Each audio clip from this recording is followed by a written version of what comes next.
Bonjour à toutes et à tous, j'espère que vous allez bien. Bienvenue dans cette toute nouvelle vidéo. Une vidéo dans laquelle je vais vous expliquer comment utiliser le multi-time frame dans votre trading quotidien. Pour celles et ceux qui resteront jusqu'à la fin de cette vidéo, je vous réserve une petite astuce VIP que vous ne trouverez nulle part ailleurs. Et quant à moi, je vous dis à tout de suite juste après l'intro. Alors, nous voici sur mon écran et dans un premier temps, nous allons mettre en place le setup dont nous avons besoin pour une utilisation multi-time frame. Ensuite, dans un second temps, nous verrons qu'est-ce que c'est réellement le multi-time frame. Et enfin, pour terminer, troisièmement, j'ai envie de dire, eh bien, je vous donnerai une petite astuce VIP. Alors, tout d'abord, de quoi avons-nous besoin? Nous avons besoin d'un graphique en chandelier japonais, donc avec une représentation visuelle sous forme de chandelier japonais. Ensuite, nous avons également besoin de 3 unités de temps, comme par exemple le daily, le 4 heures et le 1 heure. Et enfin, nous avons besoin d'une moyenne mobile exponentielle de 200. Alors pour ce faire, c'est très simple. Nous cliquons sur l'onglet indicateur juste ici. Nous écrivons EMA pour moyenne mobile exponentielle. Et une fois que nous cliquons dessus, on voit que la moyenne apparaît sur le graphique. Nous fermons cette fenêtre. Nous allons dans les paramètres de cette fameuse moyenne mobile et nous changeons la période, autrement dit, avec la traduction TradingView, la longueur. Ici, nous mettons 200. Qu'est-ce que cela fait concrètement? Eh bien, ça permet de calculer cette moyenne mobile sur 200 périodes et donc d'avoir une moyenne mobile plus lisse et avec potentiellement moins de faux signaux. Donc, une fois que nous avons ça, nous avons notre setup qui est prêt pour cette utilisation multi-time frame. Ensuite, qu'est-ce que c'est réellement le multi-time frame? Eh bien, ça va être le fait de combiner plusieurs unités de temps et de chercher une convergence dans les éléments que nous avons. Prenons ici l'exemple du FTSE. En daily, le prix se situe au-dessus de la moyenne mobile exponentielle 200. En 4 heures, le prix se situe également au-dessus de la moyenne mobile exponentielle 200. On le voit juste ici. Et en 1 heure, le prix se situe également au-dessus de la moyenne mobile exponentielle de 200. On le voit juste ici.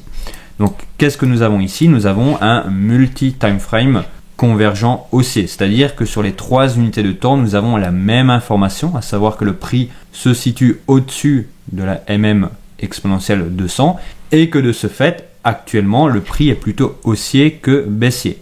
Nous avons donc cette convergence. Et ça, c'est quelque chose de très important puisqu'en étant dans le sens de la tendance multi-time frame, en étant dans le flux, eh bien, cela permet de gommer l'imperfection du trader et tout simplement d'être porté par ce flux que le marché est en train de mettre en place ou en train d'être utilisé.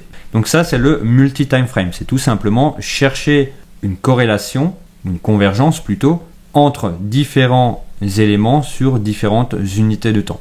Donc ça, c'est le multi-time frame. Alors on peut bien sûr utiliser d'autres indicateurs. Ici, j'ai pris l'exemple de la moyenne mobile exponentielle 200. On peut utiliser une moyenne mobile 100 par exemple. On peut utiliser l'indicateur Ishimoku, pourquoi pas. On peut utiliser d'autres outils, bien entendu. Mais la moyenne mobile 200 reste relativement intéressante et pertinente pour ce type d'utilisation. Nous allons prendre un autre exemple, comme par exemple le S&P 500. Alors voilà quelques zones qui ont été tracées durant les coachings de groupe, coaching privé et public. Ici, en daily, le prix se situe au-dessus de la MM200. En 4 heures, le prix se situe également au-dessus de la MM200.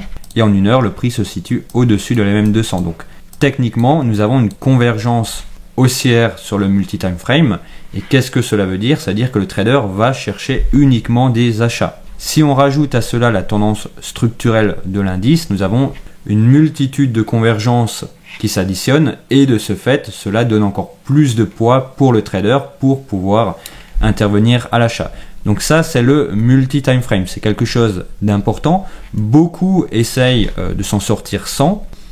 Pourquoi pas? Mais si vous utilisez ce multi-time frame, vous aurez de bien meilleurs résultats et également moins de stress. Alors maintenant, concernant l'astuce VIP, c'est une astuce que l'on ne trouve pas partout sur le web. C'est plutôt une astuce que l'on trouve dans des études liées à la finance de marché ou dans les salles de marché, dans tout le monde institutionnel. Ça va être tout simplement d'utiliser non pas l'inclinaison d'une moyenne mobile pour définir la force d'une tendance, mais ça va être d'utiliser la méthode des moindres au carré. Moindre au carré, qu'est-ce que c'est? C'est un calcul, pas très compliqué mais un peu pénible à mettre en place, si on le fait manuellement, qui va permettre de définir la force d'une tendance. Est-ce que actuellement, ici, nous sommes dans une tendance haussière très forte? Est-ce que nous sommes potentiellement à la fin? Est-ce que nous sommes que au début? Etc. etc. Et en utilisant les moindres carrés, on peut se faire une idée de la force de la tendance. Et ça, c'est quelque chose d'extrêmement important, puisque être en tendance haussière, par exemple, c'est bien, mais est-ce que nous arrivons à la fin de la tendance haussière ou pas? C'est une question qu'il faut se poser. Voilà pour cette petite astuce VIP. N'hésitez pas, bien sûr, à poser toutes vos questions en commentaire directement pour que je puisse y répondre. Vous pouvez également réserver un appel stratégique avec moi pour que nous puissions, d'une part, évaluer votre niveau de trading et voir si nous pouvons vous aider. Et en ce qui concerne cette vidéo, nous arrivons déjà à la fin et je vous souhaite à toutes et à tous une excellente journée. Merci d'avoir visionné cette vidéo et à la prochaine.